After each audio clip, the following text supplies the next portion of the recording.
สนับสนุนเบิ่งข่าวเมืองอุดรโดยสนใจอยากสร้างโรงงานผลิตอาหารและเครื่องสำอางใช้ทุนน้อยติดต่อดร.เภสัชโทร0879929993ช่องคุณภาพระดับโลก CTH ความสุขครบรสสำหรับทุกคนในครอบครัว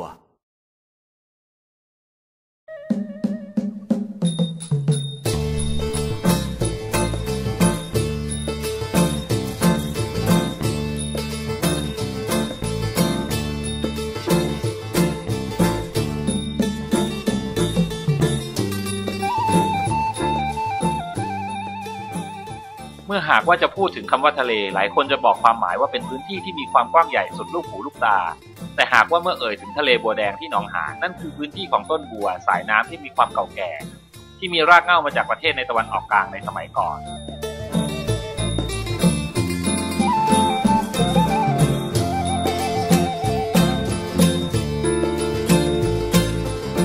สำหรับหนองหานอำเภอกุมภาวาปีมีความกว้างใหญ่ไพศาลถึง45 ตารางกิโลเมตรหรือประมาณ 28,000 ไร่เศษจัดว่าอยู่ในระดับนานาชาติที่รับน้ำจากลำห้วยสาขาจำนวน11ลำห้วยคือห้วยนาซีห้วยเชียงแหวห้วยสาห้วยโพนห้วยหัวลิงหัวจระเข้หัวโพนจันใหญ่ห้วยนาโนห้วยหนองปลาดุกห้วยนาแฝกและห้วยสาพาดไหลลงมารวมตัวกันที่หนองหานแล้วเกิดเป็นลำปาวไหลลงไปยังจังหวัดกาฬสินธุ์ไปบรรจบกันที่ลำน้ำชีแล้วไหลไปลงที่แม่น้ำโขงที่จังหวัดอุบลราชธานีในส่วนของช่วงเวลาที่นักท่องเที่ยวสามารถเดินทางไปเที่ยวชมความงามของทะเลบัวแดงที่อำเภอหนองหานได้นั้นเริ่มตั้งแต่ปลายเดือนพฤศจิกายนของทุกปี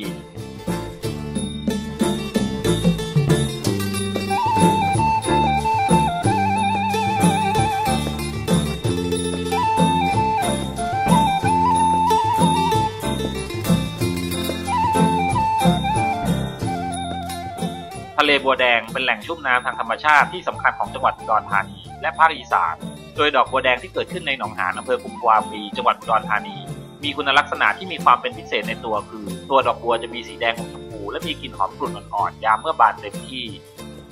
โดยมีนักวิชาการจากทั้งในประเทศและต่างประเทศได้ทำการศึกษาวิจัยวัฏจักรของหนองหานและดอกบัวแดงในหนองแล้วให้ความเห็นว่าดอกบัวที่เกิดในหนองหานนั้นเป็นสายพันธุ์บัวสัตบันหรือบัวสายพันธุ์พื้นเมืองของไทยในพื้นที่4อำเภอคืออำเภอกุมภาวาปีหนองหานประจักษ์ศิลปาคมและอำเภอกู่แก้ว6 ตำบล 60 หมู่บ้าน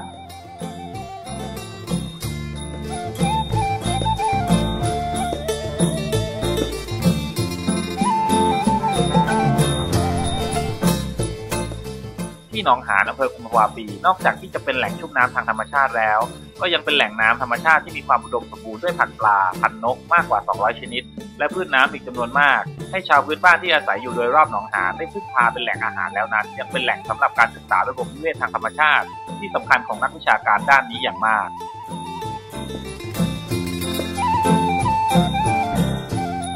ในด้านของแหล่งท่องเที่ยวปัจจุบันจังหวัดอุดรธานีอบจ.และองค์การปกครองในพื้นที่ของอำเภอกุมภาวาปีได้ร่วมกันทำการพัฒนาทะเลบัวแดงให้เป็นแหล่งท่องเที่ยวเชิงระบบนิเวศที่สำคัญมากของจังหวัดโดยในเบื้องต้นเทศบาลตำบลเชียงแหวซึ่งอยู่ในพื้นที่ของอำเภอกุมภาวาปีร่วมกับองค์กรปกครองส่วนท้องถิ่นหลายแห่งปรับปรุงท่าจอดเรือรองรับนักท่องเที่ยวมีการจัดระบบขนส่งไปเที่ยวชมทะเลบัวแดงได้อย่างทั่วถึงสัมผัสกับความสวยงามได้อย่างใกล้ชิด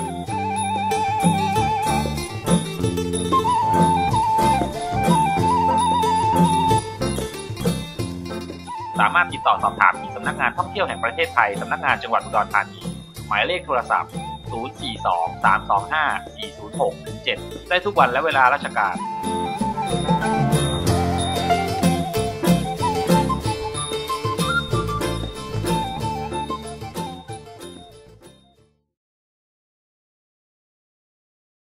สนใจอยากสร้างโรงงานผลิตอาหารและเครื่องสำอางใช้ทุนน้อยติดต่อดร.เภสัชโทร